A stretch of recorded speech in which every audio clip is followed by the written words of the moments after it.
Ahora vamos a una parte conceptual de estructura y en este punto lo que me interesa clarificar es que permanentemente ustedes van a ver que tanto en los gráficos que usamos o en los conceptos referimos a organigrama. Lo que quiero acá que quede claro es que el organigrama es una forma gráfica de la estructura. El concepto de estructura incluye organigrama, pero el concepto de estructura es más amplio que organigrama. Pasa que es la forma más dinámica y rápida de verla. El organigrama está complementado por un documento descriptivo que define la misión y describe las funciones. Entonces, junto al organigrama necesitamos la descripción que en palabras nos va a decir mucha más información. El organigrama es gráfico, es rápido de entender, es rápido de ver. Si leyéramos solamente un manual orgánico funcional sin un organigrama que nos oriente, no solamente sería aburridísimo, sino que no tendríamos la visión espacial de quién depende de qué. Pero son dos conceptos distintos. El concepto organigrama es el instrumento con el cual se analiza la estructura, pero está complementado por otros elementos. Bueno, hablando de organigrama, entonces comencemos ahora a definir esta herramienta que es muy útil y gráfica y releva muchos aspectos interesantes a la hora de realizar el análisis de una organización. Eh, ya dije que es una representación gráfica y que nos permite una visualización vertical en el sentido de poder o autoridad y horizontal como bloques transversales que hablan de distintos niveles, bajando en esa pirámide que ya describimos y asociamos cada una a un nivel de responsabilidad. ¿Cuál es el objetivo de un organigrama? Obviamente que nos da una visión global de la organización. Lo que quiero contarles también a la hora de hacer los trabajos o los análisis de una organización, de un organigrama, es que cuando la organización es muy grande, lo que va a pasar es que en los manuales o en las gráficas puede ser que tengan muchas veces las áreas que están en la cima de la cúspide, digamos, de ese organigrama, el primer nivel, y a veces el primero y el segundo, y en distinta documentación interna, cada una de esas áreas del segundo nivel se va a abrir en forma similar, pero no se ponen en una sola gráfica porque es difícil de mostrarla, por ejemplo, en la web o en un libro, en un manual. Es probable que en algún lugar de la organización esté la gráfica entera con todas las áreas, pero no se ve. Entonces siempre cuando vean, les llegue un organigrama, siempre pregunten o pidan, si lo que están haciendo es un análisis organizacional, la complementación, la división hacia abajo de ese organigrama o interna, porque puede ser también que estén los bloques de las áreas sin nombrar y haya que pedir cómo se abre ese área. El organigrama rápidamente también nos permite ser instrumento para analizar en los casos que ahí pusimos. Control interno, departamentalización, superposición de funciones, hasta dónde llega el control. En esta filmina hay un link abajo a un documento de norma CIRAM que define algunos aspectos concretos técnicos cómo se realizan los organigramas.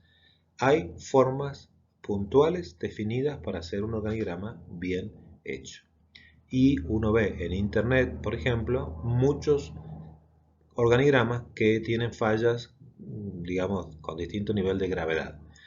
Lo más importante que tienen que tener cuidado, que cuando juegan, el organigrama tiene dos formas básicas, este rectángulo que se llama entagrama y las líneas.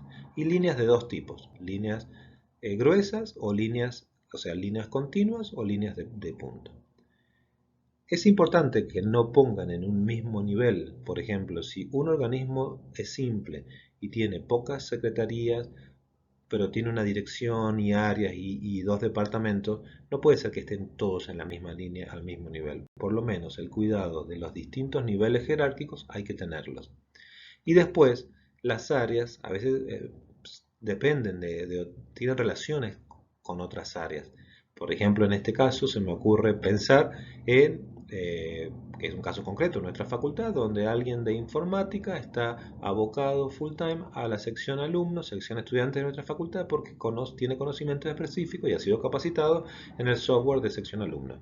Bueno, ese sería el caso que está reflejado acá en el organigrama, abajo a la izquierda. Es alguien que depende orgánicamente de un área, en este caso informática, pero tiene una relación funcional con otro departamento. Eso se diagrama, procediagrama con líneas de puntos. Lo mismo con las áreas de staff que están agregadas a los organigramas, generalmente en el nivel de autoridades. Bueno, hay que conocer y respetar esos aspectos que no son tan complejos, pero como les dije antes en la unidad 3, eso hace a la profesionalidad de un futuro licenciado o licenciada en administración pública. Y acá repetimos lo que hemos dicho de organigrama, tanto lo positivo como lo negativo de esta visión. Los aspectos negativos de esta visión los complementamos enseguida con la visión por procesos que resuelve esto que le falta a la visión clásica vertical. Para ir cerrando el módulo de visión tradicional, hacemos un repaso de lo que hemos dicho hasta ahora de la visión jerárquico-funcional y que se manifieste, que utilice como instrumento el organigrama, y repetimos los conceptos que ya hemos dicho. Solamente nuevo que no ha sido mencionado antes es que esta visión también está muy atada a o muy asociada con la normatividad, con la necesidad de tener todo pautado, descrito, regido por normativa. De alguna forma, los aspectos más modernizadores de la gestión vienen como complemento para flexibilizar esa rigidez, pero de ninguna forma con la flexibilidad no es que se deja de lado la norma. Lo que sí decimos es que esta mirada prestaba demasiada y única atención a los aspectos normativos en un sentido como un exceso. La norma y el organigrama siguen siendo instrumentos válidos cuando se los utiliza correctamente como han sido pensados. Y lo que dije al principio es que le falta la visión de su contexto, entre otras cosas, porque esta visión daba por hecho que el contexto era predecible, por eso una visión muy estática, que no pensaba en las relaciones de interdependencia con el contexto. Está orientada a mirar la organización en su conformación interna.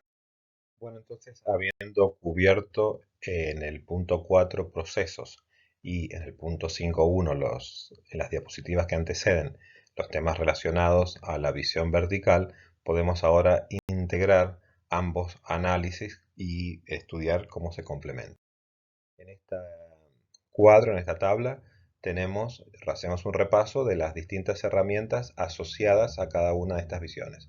Para hacer análisis de una visión vertical, veremos el organigrama, el manual orgánico funcional, los manuales de procedimientos, las descripciones funcionales, puestos de trabajo. Todo esto tiene una lógica de la visión tradicional de la organización. Por otro lado, si vemos una organización, ya sea porque trabaje por gestión de procesos o porque incorpore en algunos de sus procesos metodologías modernas de gestión de procesos, vamos a hablar de mapas de procesos, matriz de procesos, manual de procesos. Fíjense que cambia, aunque sabemos que en el proceso está comprendido el procedimiento, en las visiones más modernas hablamos de manuales de procesos. Y en la visión anterior hablábamos de procedimiento. La diferencia está en que antes cada oficina tenía su propio manual de procedimientos. Ahora en la visión de procesos, los procesos son transversales y los procedimientos incluidos en esa ficha de proceso va a incluir a más de una oficina. Y fichas de proceso y flujogramas, todo esto consistente con la visión horizontal. Repetimos nuevamente que hay dos elementos, dos instrumentos asociados a esta visión, que es el diagrama de procesos o flujograma y la ficha de proceso. A los efectos del análisis veremos primero la ficha y después el diagrama, en el sentido de que lo que está escrito en la ficha de procesos es más fácil graficarlo luego en el diagrama, por eso es ese orden. Vamos entonces a la ficha de proceso. La ficha de proceso va a ser un documento donde quien por primera vez la primera vez que releva un proceso, va a buscar en forma participativa con los actores claves de ese proceso los elementos del proceso que recién vimos. Objetivo, actividades internas y tareas que conforman esa secuencia, los responsables de cada una de esas actividades y tareas, los destinatarios en esta cadena interna que llamamos cliente interno, y a su vez cuando termina ese proceso el producto final está destinado a un consumidor, consumidora, beneficiario, beneficiaria externa. Y los procesos relacionados, porque como dijimos recién, hay procesos que alimentan y generan insumos para los procesos. Toda esta secuencia la volcamos en una ficha de proceso. Cuando el proceso estamos en instancia del relevamiento, ese mismo modelo de ficha es nuestra ficha de relevamiento.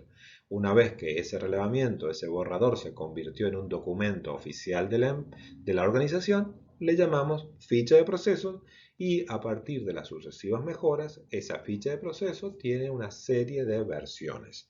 La versión 1 o 2. Siempre hay que tener en cuenta que si el documento es oficial, tenemos que ver cuál es la versión vigente al momento del análisis.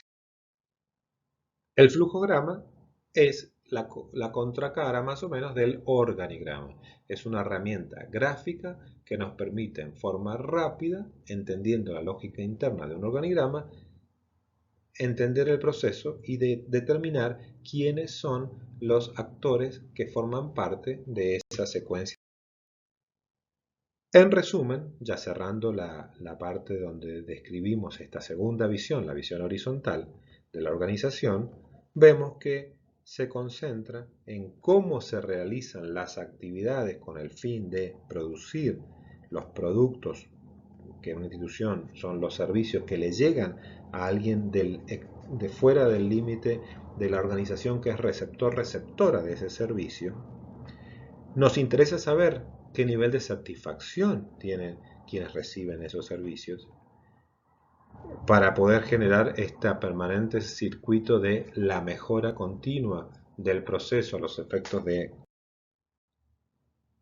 Terminamos entonces con el punto anterior de ver las dos visiones con las cuales vamos a mirar en forma complementaria a la organización. Corresponde ahora hacer algunas reflexiones respecto a lo que hemos cubierto en esta parte para analizar las organizaciones. La primera reflexión tiene que ver que siendo analistas que tenemos una formación en lo social, y habiendo cubierto aspectos importantes que a su vez ven a la formalización, a la documentalización de información que define la organización, tenemos que decir que no vamos a caer en asociar y pensar que la organización se limita a los documentos oficiales y a lo formalizado. Por el contrario, como analistas y como personas provenientes de estas formaciones sociales, percibimos que son fenómenos más complejos y amplios, que miramos y que reflejan aspectos importantes que definen, pero que nuestra visión no se puede únicamente ir hacia lo formal. Por lo tanto, cuando vamos a analizar una organización o cuando vivimos, cuando somos parte de esa organización, vamos a ser conscientes que existen otras formas, otras miradas, y que esas otras miradas también son válidas, que coexisten y que merecen respeto, y que hay que tener también herramientas para abordarlas, del que van a ser en realidad aspectos que se van a ver en las próximas unidades de esta materia. Estas son 4 categorías que el autor que está mencionado abajo ha definido y que son importantes conocer, tener en cuenta y diferenciar. La estructura formal, que medianamente ha sido cubierta con lo que hemos visto hasta ahora. La presunta, que es el conjunto de percepciones que el común de los que integran esa institución tienen respecto a cómo se ven. Y es interesante en todas estas 3 que vienen hacia abajo diferenciarla con la formal. La estructura existente, la efectiva, la que se opera, comparado con la formal. Les recuerdo, y ustedes tal vez a esta altura ya son conscientes, que muchos de nuestros organismos públicos tienen documentación formal muy antigua. Entonces hay mucha separación, aún existen áreas, departamentos, nombres que no están reflejados en los manuales operativos. Hay fichas de procesos que se inician con mucho fervor y muchas ganas de documentar los procesos y después se desactualizan y no se hacen mejor y no se revisionan. Por lo tanto, existe una discrepancia interesante entre lo real y lo formal. Y también hay una estructura requerida, que es la que cuando uno analiza la situación. Terminando nuestro video y en relación a lo que acabamos de decir, esta necesidad de como analistas diferenciar, saber hacer una lectura de los documentos, utilizar lo que está documentado, lo normado, pero a su vez tener elementos de análisis para también mirar la realidad por encima o más allá de los textos de los documentos. Está esta definición clásica entre lo formal y lo informal, porque también hablamos de aspectos formales e informales de la organización, o hablamos de la organización formal o de la organización informal. Concretamente, lo formal es lo que dicen los documentos, es la palabra oficial, es la versión oficial de la institución. Y a su vez, por encima, por abajo, independiente de lo formal, existe otra realidad, que es lo informal, que son relaciones e interacciones que se dan y ocurren entre los miembros. Esto le da vida. La documentación puede ser muy fría, muy estructural, muy rígida. Por eso necesitamos también una combinación de formalidad e informalidad y como analistas tener elementos para poder describir y cualificar lo formal y describir y también analizar lo informal. Dentro de lo informal tenemos patrones de conductas y actitudes que establecen las relaciones entre los pares entre sí y respecto a sus jefes. Y a diferencia de lo formal, son actitudes, situaciones que no están planificadas, pero que permiten la existencia de grupos de trabajo, son también espontáneas. Y a su vez tienen distinto nivel de capacidad de perdurar y de impactar en las organizaciones. Cuando estas relaciones son fuertes y duraderas, inclusive pueden superar y competir con el poder de la autoridad formal de algunas personas que están a cargo de las organizaciones. Y efectivamente muchos aspectos de la vida de la organización transcurren independientemente de las vías formales o de lo que la norma y las leyes que dan lugar a la institución dicen. El cómo deben ser las cosas muchas veces ocurren de una forma distinta. Y como dije recién, cuando hacemos análisis organizacional es muy importante que tengamos capacidad de distinguir ambos aspectos de la organización. Y así llegamos al final de esta primera parte de la unidad 5 y quiero decir 2 o 3 palabras respecto a la bibliografía. Como siempre existe un documento de cátedra donde ponemos los aspectos conceptuales más importantes. Segundo está este trabajo que hizo Juan Bravo, que nos acompaña en la cátedra. Él cuando rindió su adscripción generó este paper donde describe muy bien, simple, pero están todos los temas mencionados que hacen a la generación de instrumentos que estamos viendo en las cátedras. Mapa de proceso, organigrama, flujograma y fichas de procesos. Respecto a estos gráficos me interesa destacar lo siguiente. No son mapas mentales. Un flujograma no es una seguidilla de flechas con opciones donde ir. Hay un poco más que eso. Un organigrama no es solamente dibujar una pirámide, quién está arriba de quién en cuanto a poder. Hay formalidades, hay tipos de líneas, hay simbología, hay estructuras, hay un orden correcto, cómo se lee, cómo se interpreta. Entonces, esas cosas en este trabajo de Juan las ha mencionado, las nombra, da ejemplos concretos y en una forma muy gráfica y dinámica, y es importante que cuando vayamos en la segunda parte del semestre a trabajar con herramientas de análisis organizacional, tengan en cuenta este paper y lo que dice el paper concretamente. Después hay 2 o 3 libros que usamos y que estamos mencionando cuando hablamos de definiciones en las mismas diapositivas. Muchas veces van a estar mencionados, entonces les da la idea de qué tema se puede ver con el autor. Pero de todo esto voy a repetir también, resaltar el trabajo que en la cátedra hicimos con una cátedra optativa, donde este manual de procesos administrativos, donde a diferencia de la bibliografía que toca los temas en forma conceptual, es un trabajo real, es decir, es una fuente documental que refleja cómo se gestiona por procesos en el registro civil. Eso nos interesa que lo vean porque, como digo, en la segunda parte de la cátedra, cuando vayamos a trabajar y poner en uso todas las categorías y la parte teórica que estamos aprendiendo, vamos a ver fuentes documentales. Y entonces me parece interesante que ya vayan entrando en conocimiento de cómo se manejan estas documentos esenciales que describen una organización. Como siempre estamos todos los de la cátedra, pero yo personalmente a disposición, tanto en mi mail, los días de consulta, los viernes a las 4, manden mail al link, al mail que está en el Moodle de la cátedra para poder contactarnos y estoy a disposición. Muchas gracias.